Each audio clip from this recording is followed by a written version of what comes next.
You're not a worse player in matches outside of your house, but it feels like you are. Because here, at home, in my garage, everything just flows. You're in a rhythm, throwing freely. All feels natural. Then we step out into the big, wide world, out there, into the pub or the club or anywhere that is not our home environment. And something's off. Not pressure, not nerves, just different. And that bit used to confuse me so much. Like, more than anything. And I genuinely thought this. Maybe I'm just not very good in a match. And that is a horrible place to be because you don't even know what you're even then trying to fix. If you've ever had that feeling, you're not alone. It's exactly what I had to try and get around and understand myself from my own game. Now, what I started noticing at home was this.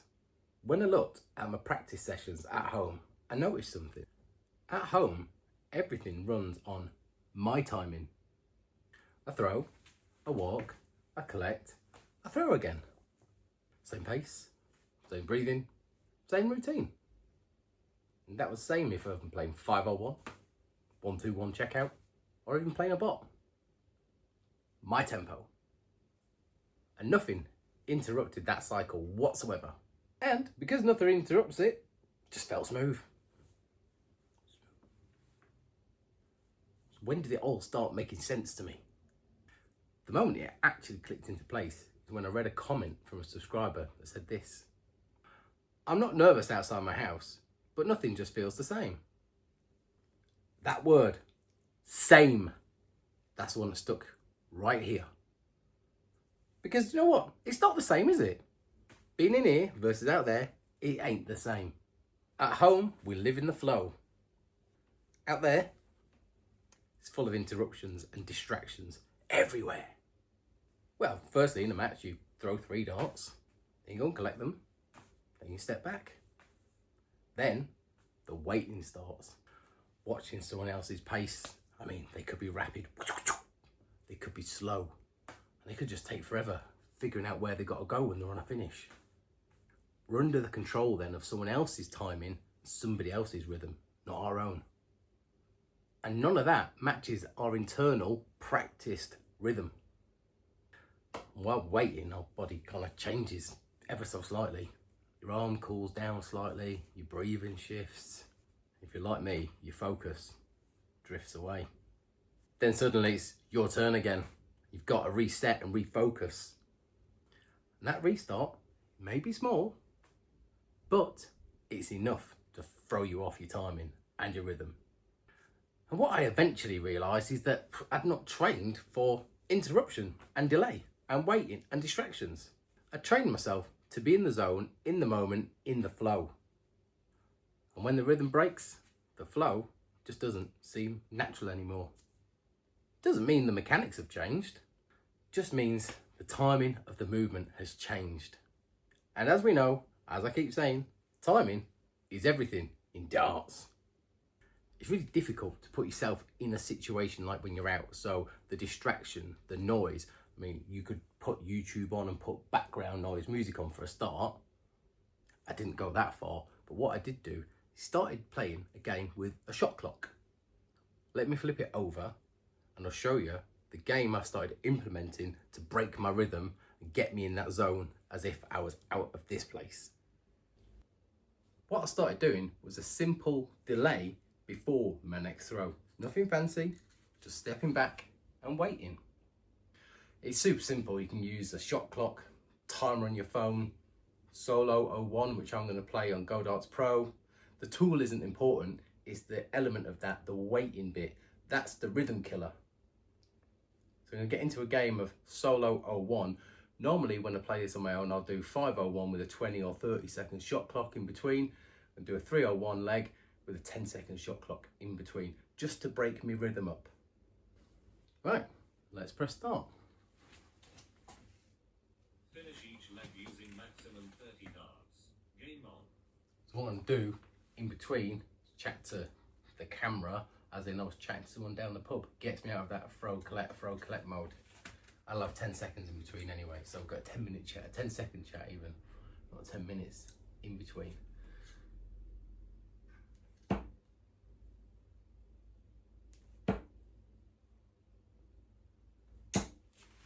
Score 60. So now I've got me 10 seconds on the clock. If I was down the pub, I'd be chatting to somebody else. Oh, was it an okay visit? 60, we'll take that, what? Or if I was at home, I'd be just grabbing a drink and waiting around. Because if you just throw, collect, or when you're doing this, throw, stand and watch the timer, your brain's just like all over the show. Oh my word. Oh my word. Score 26. Yeah, so when I'm in between, I don't just stand at the board and stare if I'm playing this game without being recorded. I'll grab a drink, like I say, and just kind of move around a little bit, just to mimic not being in here.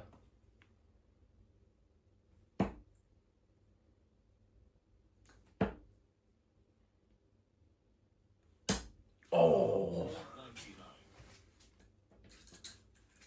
You require 160. So now I want to finish. I could plot this route. So what am I going to be looking for? Might start on the 16s. If I hit 16, I can then go treble 20 tops. Got a bit of thinking time.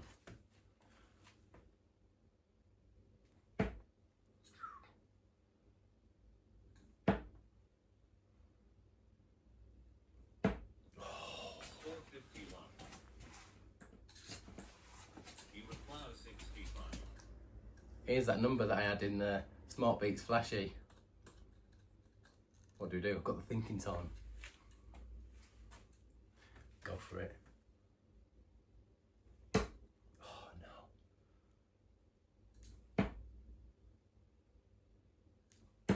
Ah, Score 20. wild. You require 40. But as we know, this isn't to show my skill level. This is to show what happens when you break the rhythm. When you break your natural rhythm, you have to think and wait around rather than just go boom, boom, boom when you're in the zone.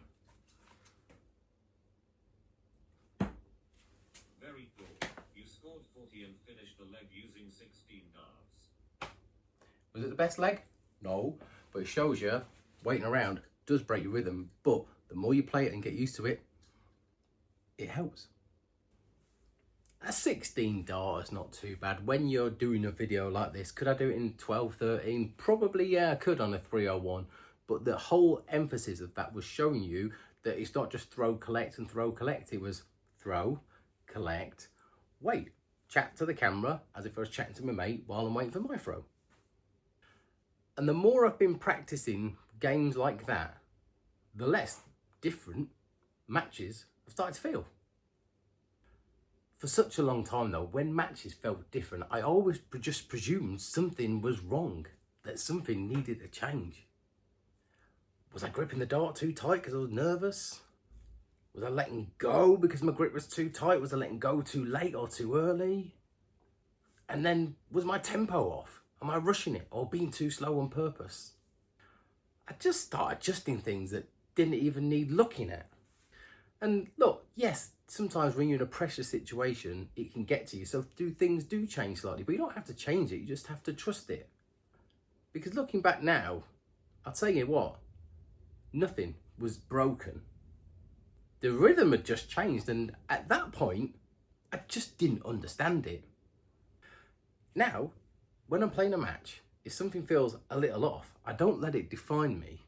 And more importantly, I don't always assume I'm in a decline. I ask myself, is this just an interruption? Is it just a tempo thing? Because if I've trained myself in a flow and I'm now in a stop-start environment, of course it's gonna feel different.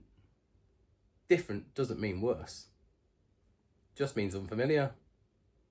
This was the big mindset shift for me. You don't just train your throw, you've got to also train your timing. And hear this, if you only ever practice with perfect rhythm, real darts will feel real uncomfortable. Doesn't mean you're bad in matches, might just mean you've not trained for interruption yet. So if you ever felt like you're a different player outside of your home environment, as always, you're not alone. Sometimes it isn't confidence or pressure or even ability. It's tempo. If this video has helped you see your game slightly different, give it a like. It helps other people discover it. And if you like darts explained by someone who's still trying to figure it out, then follow along. Don't forget to subscribe. I'm not here to tell you how darts works because I'm not a professional. I'm definitely not a coach. Just trying to make sense of how it all comes together. Anyway, thanks for watching. Only good at home. You're not. You're better than that. You're better outside. Believe in yourself. Practice a game that you can do where it requires breaking your rhythm. Until next time, thank you so much for watching. Bye for now.